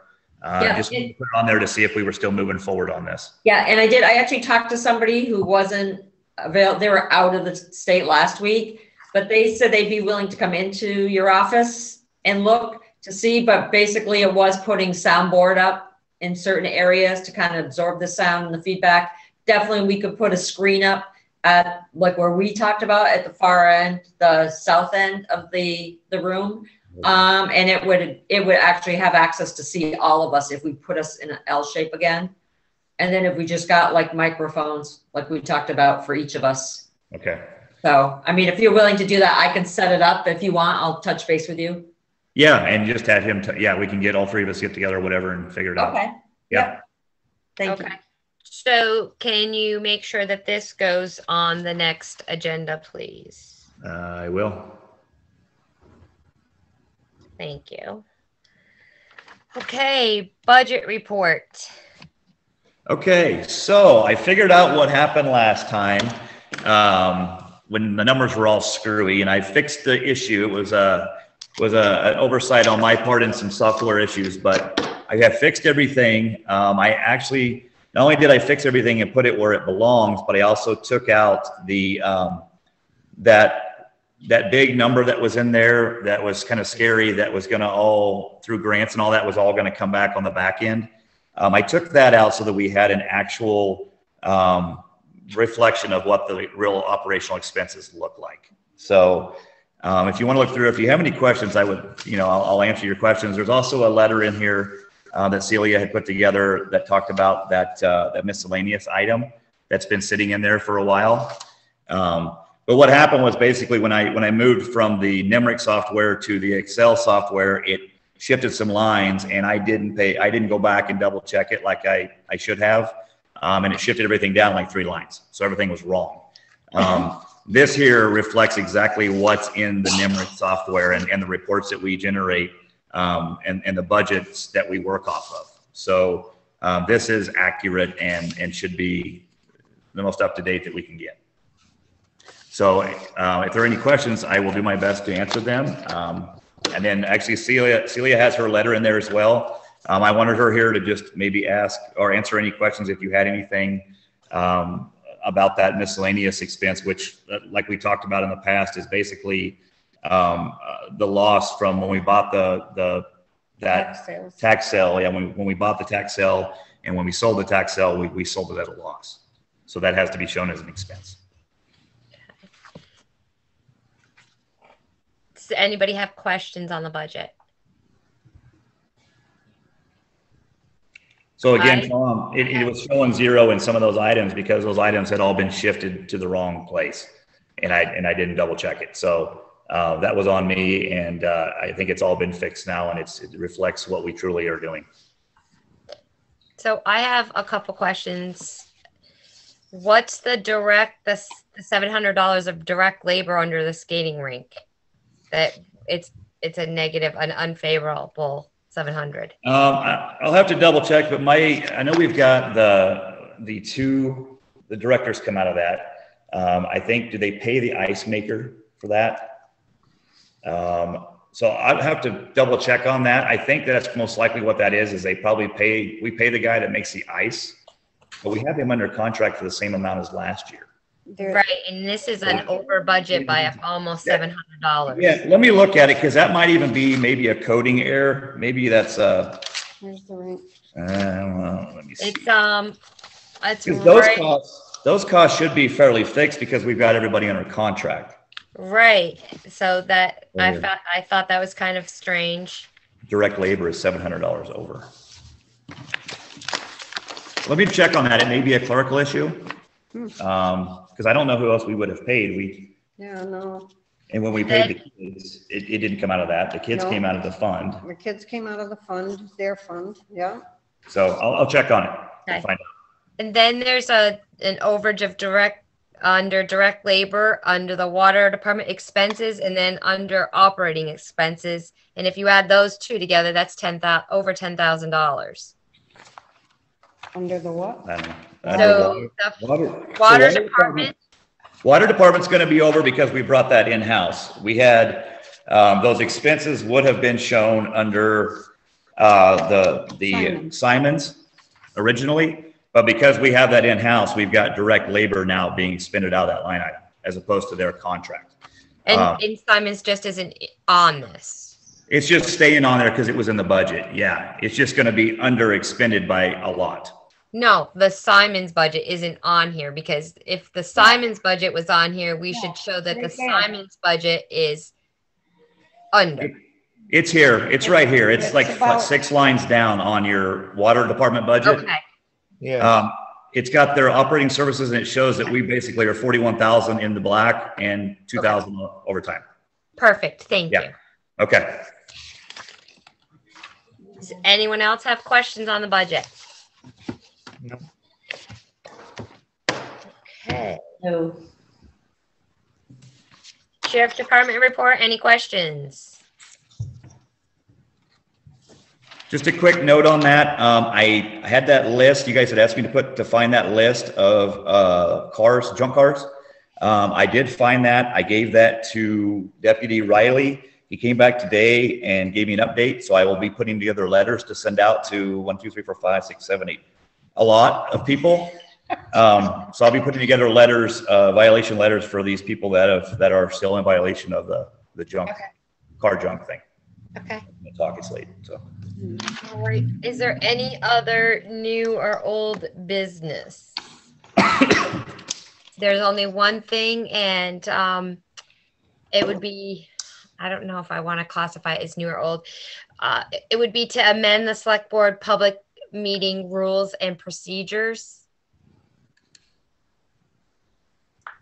Ben, did you want to speak on that?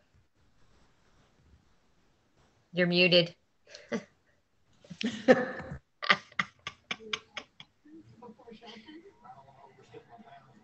Here we go.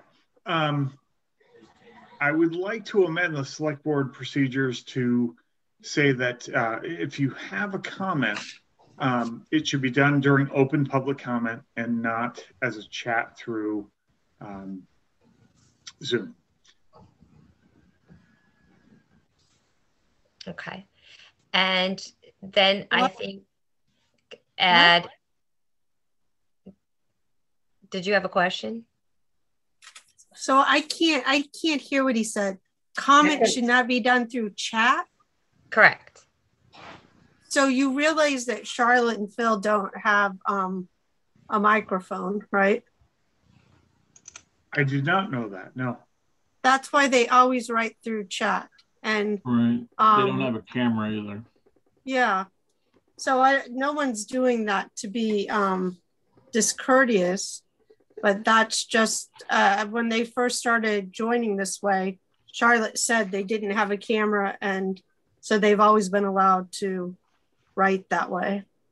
So I'm sorry, I was not aware of that. And part of that is because the chat doesn't always show up in the sidebar. It always shows up just kind of as a pop-up.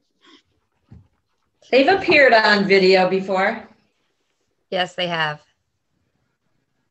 So, but I think that it should be during open comment is what Ben is saying. Hey, Ben, you know Zoom. Is there a way to possibly make it so that the only person who sees that chat is the chair or myself or something and not everybody else? I don't know that, but with Zoom, you can raise your hand, right? You can, yeah. So that might be a way around it. You can also, like, I don't see these questions. If I hit the chat thing, it'll bring them up over. But if I leave the icon down below and I don't see what their questions are. And that's what I'm saying, Judy, is that correct? I don't always see it. Right. So, and to keep in the meeting, you have to be recognized to make your comments according to the public meeting rules and procedures. That's true.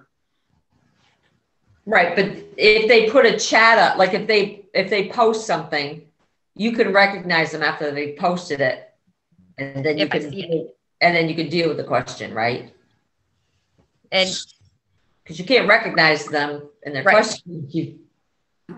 So there is a setting on here that says allow attendees to chat with the host only. So that may be an option where it would come to me and then I would have to just basically forward it on to the chair, because the chair is the one who's controlling everything. Right. That would work, wouldn't it? I'm fine with that as long as we maintain the procedures of order of the meeting. I just want to follow the letter and the spirit of the law. That's just right, because other people can't see their comments or their questions. So Ben, I guess I'm confused at what you're asking. I thought before you were saying it was annoying because you kept seeing their comments pop up, and now you're saying you feel everyone should be able to see them. Is that right or wrong? No, what I'm saying is there should be a procedure. If you want to make a comment or ask a question, you should have to be recognized by the chair before you put it out there. That's all I'm saying. But how would you know that? How could they recognize you? Well, what I'm saying is you can raise your hand on Zoom. Oh, okay. Right, because also people that listen to it can't see those questions either. So if it's recorded and people listen to it after, they can't see those questions either. But some of these rules don't apply during this time, and I think if the only way to recognize them is if they put something up, then you could say, I've recognized so-and-so has a question and we will address it. I mean, you're not breaking the law by doing that or not abiding by the rules, right? Right, and everything that gets put up, everything in chat is visible. I mean, it is part of the public record. So when I get the recording of this, it's all there. you can see And it. I wasn't aware of that, so Okay. that's, never You mind. can- My concern is not valid then. Okay. So you can see it if it's recorded. Yes. So Okay. would you like me to, I can change the settings so that all the chat comes directly to me and then I can just shoot it right to you, Carrie, and then you can referee it. I think that would be good because I think that then it would be in order and it would be a answered or addressed. Yeah, we can Because do that. we can't have written dialogue and verbal dialogue going on at the same time. Okay, I can do that. It's really, it looks like it's just a click here. So I can do that and just close the chat to myself and then I'll just forward it to you. Okay, that sounds good. Is everybody okay with that? Do we need to amend anything to make that happen? Are we good? It doesn't, okay. I think we're okay. All right. Anything else?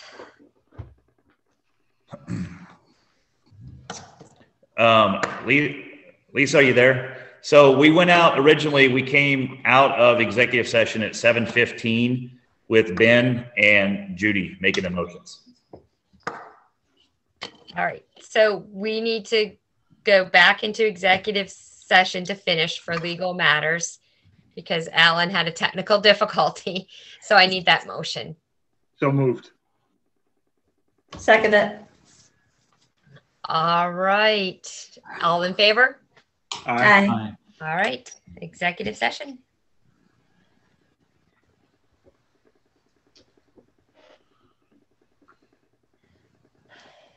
If you want me to lead on this, I think when I last understood what was happening, you were informing me that A motion to reopen the Subtle Sanchez dog hearing. I had to think for a minute. So moved. Second. Okay. So actually, I'm thinking about this. We should probably set the date before we finish this motion. Yes. Correct. That would be, yeah, that way I can warn I'm like, I'm ready to get off this. Can you tell? All right. So we need a date.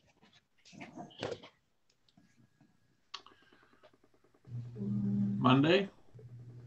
Oh, Can we do a different day? Did you want to do it before maybe a select board meeting? Or is that too early? At like 5:30? Oh, you mean right before our next select board meeting? Yeah, right. Maybe like right before the April meeting. Works I don't for know. me. I'm just throwing it out there. How about like, I mean, do we need to do it at 5:30? Because it's not going to take a half an hour to do that. So, can we Well, do it it? will- So Carrie, it is warned. And so anybody, it's a public hearing. I'm Yeah. just saying, just in case people decide they want to show up. I just thought So- maybe we give ourselves a little time. Right. But what are we going to do if nobody shows up for that half an hour? We can call Alan George and see what he's got going on. I mean, if you guys want to do it Monday at the 29th, I'm fine with that. I don't care. I just At don't get 5:30? I'm going to be rocking it. I don't get out of work till 4. So the 29th at 5:30? Yeah, let's get it over with. Yeah. yeah. Okay, so then, okay. And then Judy made the motion and Ben seconded. Well, hang on. There's no meeting. There's no meeting that Right, day. that's the fourth. That's the, yeah. No, I know. I said the 29th, not Right. before a select board meeting. Is there- just to is break there- it up. Is there a 29th of March? I assume there is. Yeah. Yeah. Okay. All right. Then I want to do 6 o'clock. Give me time to get home. Sure. Okay. March 29th at 6. Yeah. Okay. Okay, so I got that. And I got the motion by Judy, second by Ben. All right. All in favor? Last one. Aye. Move to adjourn. Second. Thank you. Second. All in favor? Aye. Aye. Good night. All right. See you all next Monday. Yeah.